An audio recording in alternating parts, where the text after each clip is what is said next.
Ẹ káàbọ̀ sí iléeṣẹ́ wa gbogbo ọmọ Yorùbá ọ̀dẹ̀ ọdún bí ṣe dáadáa làbálé. Bẹ́ẹ̀ ni Oòduà nation ní ọ̀nà àbáyọ ò bí wọ́n fẹ́ bí wọ́n kọ̀ Oòduà nation ló lè ṣe. Ǹjẹ́ ẹ ti gbọ́ mẹ́wàá ń ṣẹlẹ̀ ní junior bẹ́ẹ̀ ni ẹnì kan òun ló mọ̀ o. Lọ́wọ́ yìí ó ní àwọn agbésùnmọ̀mí kan tí àwọn ẹlẹ́ṣọ́ ààbò tí wọ́n mú àwọn agbésùnmọ̀mí. Lẹ́yìn tó mú àwọn agbésùnmọ̀mí mọ́lẹ̀, àwọn agbésùnmọ̀mí bẹ̀rẹ̀ sí ní kà pé ẹ wò ẹ ṣe wá jẹ́jẹ́ ẹ ṣe wá jẹ́jẹ́ wípé bí gbogbo ẹ ṣe ń lọ yìí pé àwọn ìjọba ìpínlẹ̀ Kwara àwọn ni wọ́n gbé ọkọ̀ fún wa tán dẹ̀ tún gbébọn lé wa lọ́wọ́ o. Àwa nìkan kọ́ la dá múra wa jáde. Ó ṣọ́kì yín bẹ́ẹ̀ ni ó ní in fact mẹ́wàá ń ṣẹlẹ̀. Ẹ mọ̀ pé ó ti pẹ́ tá a ti ń pariwo tá à ń sọ pé àwọn ará bí yìí wọ́n kàn lè máa gùn wá gàlègàlè kàn máa ṣe bó ṣe wù wọ́n kó má jẹ́ wípé ó lọ́wọ́ àwọn ará bí nínú. At the end of the day ó lọ́wọ́ wọn nínú ni o. Ó ní àwọn tí wọ́n sponsor wọn ó lọ́wọ́ wọn nínú. Bí ọ̀gbẹ́ni yìí lára àwọn agbésùnmọ̀mí tí wọ́n mú ó ní in fact ẹ wò ó dá oríṣiríṣi orúkọ àwọn èèyàn. Kó má kàn dàbí pé bóyá mo kàn ń sọ ni. Arrested suspected bandit says vehicle guns given to them by Kwara government. Nǹkan tó ń try àti sọ ni pé gbogbo àwọn nǹkan tẹ́ ẹ rí were given to them by the Kwara government. Abájọ. Nigerian troops have made a significant interception in the Ipinle local government area of Kwara State. Ìpínlẹ̀ Kwara ló ti ṣẹlẹ̀ o. Arresting a group of suspected bandits found patrolling in a local security vehicle and then in possession of AK-47 rifles. In fact, ó dàbí pé nǹkan tó ń ṣẹlẹ̀ yìí because ó lè má yí ọ̀pọ̀lọpọ̀ àwọn èèyàn. Now àwọn tí wọ́n mú yìí wọ́n ní patrol van tí wọ́n fi ń rìn kò yé yín gẹ́gẹ́ bí ìròyìn ṣe ń lọ ni o. Wọ́n ní patrol van tí wọ́n fi ń rìn ní agbègbè Ìfẹ́lódùn local government area gẹ́gẹ́ bí ìròyìn náà ti ṣe lọ. So patrol van yìí wọ́n máa patrol bíi pé ọlọ́pàá ni wọ́n, bíi pé ẹlẹ́ṣọ́ ààbò ni wọ́n, àṣé àgbésùnmọ̀mí ni wọ́n. To the extent that àwọn patrol van wọ́n lè wọnú àdúgbò. Láìpẹ́ mo rí àwọn patrol van kan ní àwọn agbègbè kan náà ni bí ìjẹta. Àwọn patrol van yìí ẹ máa rí i pé kò sí lébẹ́lì ọlọ́pàá lára ẹ̀. Ó dàbí irú àwọn kan tó ń ṣẹlẹ̀ rí. Wọ́n máa ṣe bíi pé ọlọ́pàá ni wọ́n. Most of àwọn mọ́tò tó máa ń gbé plane ni. Ṣùgbọ́n àwọn tó máa wà níbẹ̀ wọ́n máa múra bí ọlọ́pàá. Wọ́n á máa rìn káàkiri. Àṣírí ńlá ló tú yìí o. Kò ń ṣe ìpínlẹ̀ Kwara. In fact ó ẹ̀ṣẹ̀ ń yé mi sìn. That means kò ń ṣe ìpínlẹ̀ Kwara nìkan ni kíní tí ń ṣẹlẹ̀.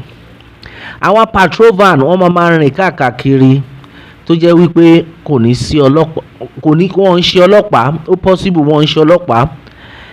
Ẹ mọ̀ àwọn patrol van tí ọlọ́pàá máa gbé àwọn yẹn ẹ máa rí NPF Nigerian Police Force máa wà. Ṣùgbọ́n àwọn kan wà tó jẹ́ pé ẹ kàn máa rí plane ẹ máa ṣọ́ra fún irú àwọn mọ́tò bẹ́ẹ̀ yẹn irú àwọn patrol van bẹ́ẹ̀ yẹn wọ́n máa rìn káàkiri.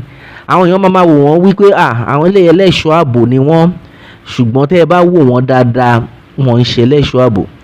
Àfi kí Elédùmarè kó máa ṣọ́ wa ni. Gẹ́gẹ́ bí ìròyìn náà ṣe ń lọ lẹ́yìn tó mú àwọn agbésùnmọ̀mí patrol van tí wọ́n wà wọ́n rí wọ́n bá ìbọn lọ́wọ́ wọn. Bí agbésùnmọ̀mí ṣe bẹ̀rẹ̀ sí ní kà nìyẹn. Ó ní ẹ wò ẹ ṣe wá jẹ́jẹ́.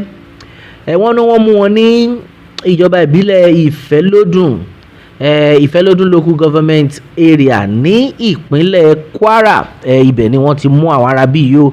Nígbà táwọn ẹlẹ́ṣọ́ ààbò mú wọn, wọ́n ti wá rí pé ó ti bọ́ lọ́wọ́ àwọn. Wọ́n ní pé kán ṣe àwọn jẹ́jẹ́, pé gbogbo mọ́tò tẹ́ ń rí tá ń wá yìí, ìbọn tẹ́ rí tá gbé dání, pé àwọn ìjọba ìpínlẹ̀ Kwara, èmi kọ́ mo sọ o, gẹ́gẹ́ bí wọ́n ti ṣe sọ, màá kà á fún yín, ẹ̀yin náà máa gbọ́ bó ṣe ń lọ.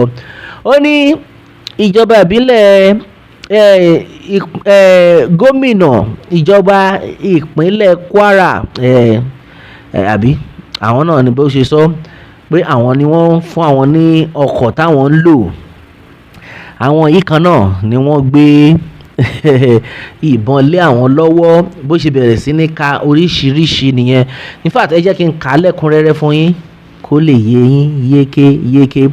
Nigerian troops have made a significant interception in the Ifelodun local government area of Kwara State, arresting a group of suspected bandits found patrolling in our local security vehicles and then in possession of AK-47 rifles.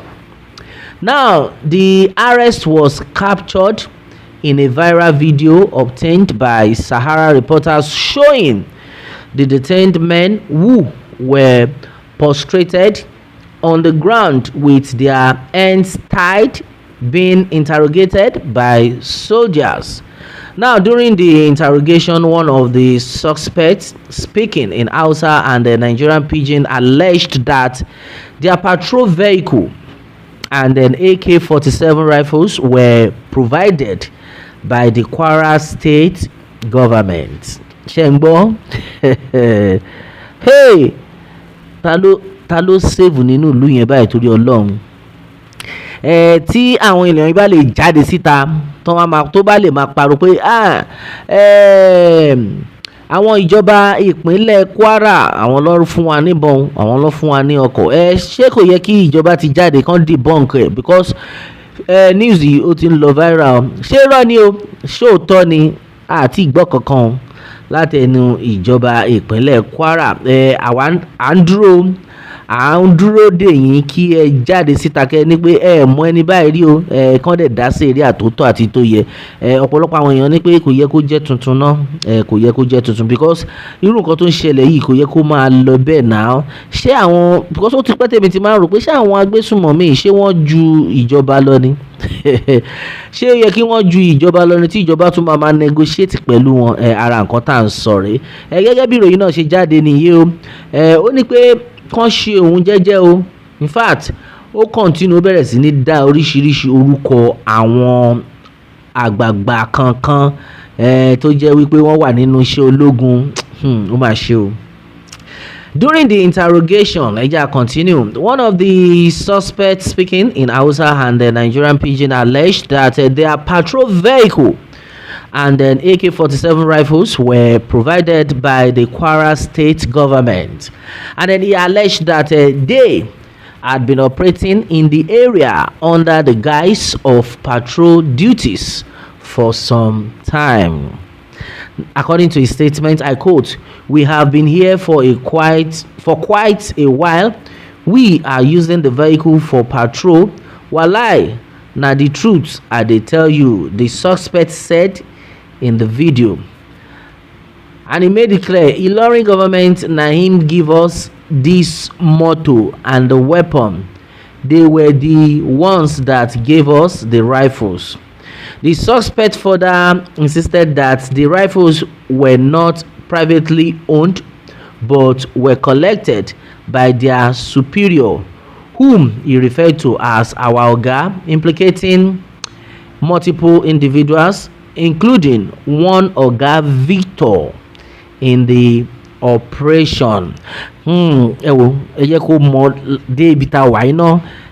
Gẹ́gẹ́ bí ìròyìn náà ti ṣe lọ, òun lẹ ti gbọ́ yìí. Ọ̀gbẹ́ni yìí jáde, ó pariwo síta lẹ́yìn tí wọ́n so wọ́n mọ́lẹ̀ bí ẹran. Ó ní òun máa jẹ́wọ́ pé àwọn ìjọba náà rọ̀ àwọn lágbára. Ìjọba ìpínlẹ̀ Kwara, gẹ́gẹ́ bó ti ṣe sọ, ó dẹ̀ dárúkọ Ọ̀gá Victor nínú ìròyìn náà bó ṣe lọ.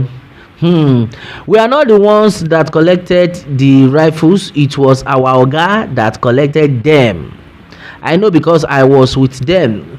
We go patrol many times with them, including Oga Victor. All of them are involved. The weapons are theirs, he claimed. Now, ọ̀pọ̀lọpọ̀ àwọn èèyàn jáde síta wọ́n ní ọmọọ̀lú àsìkò rèé o tí gbogbo olúkálùkù wa tá a máa pariwo wọn jáde. Ó tiẹ̀ ti wá ṣẹlẹ̀ báyìí tó fi jẹ́ pé ẹ̀kan máa ráwọn patrol vehicle tọ́kàn máa lọ káàkiri ó wà everywhere. Mo tiẹ̀ rí kan ní ìpínlẹ̀ Èkó láìpẹ́ yìí nígbà tí mo lọ sí ìpínlẹ̀ Èkó. Àkànṣáàrí àwọn patrol vehicle tọ́kàn ń lọ àwọn tó wà mọ́tò yẹn gan àmọ́ just normal motor white paint ni wọ́n fi kùn àwọn tó wà ń bẹ̀ wọ́n dàbí ọlọ́pàá ni wọ́n ṣàárín káàkiri. Nísìnyí mo ṣẹ̀ṣẹ̀ wá rò kanlẹ̀ pé irú àwọn èèyàn báyìí wọ́n wà ní everywhere àfi kí Elédùmarè kó máa ṣọ́ wa ni. Oríṣiríṣi àwọn àtẹ̀jíṣẹ́ ni à ń gbọ́ lórí ọ̀rọ̀ yìí o. Ọ̀pọ̀lọpọ̀ àwọn èèyàn ti pariwo síta pé bó ti pẹ́ tí wọ́n ti ń ṣe ìdí rèé tó àwọn ará bíi wọn ò bẹ̀rù ẹnikẹ́ni. Bẹ́ẹ̀ ni wọn ò bẹ̀rù ẹnikẹ́ni. Gẹ́gẹ́ bí ìròyìn náà ṣe lọ, according to David Koja Jackson, ó ní well, nothing can work under the APC government unless there must be a change. Our political parties, in short, because we can't continue under the terrorist government. APC is not. One day nobody will wake up and see people. Okay, the other thing tó ń tra àti sọ ni pé a lè continue lọ́ndà àwọn ìjọba yìí o.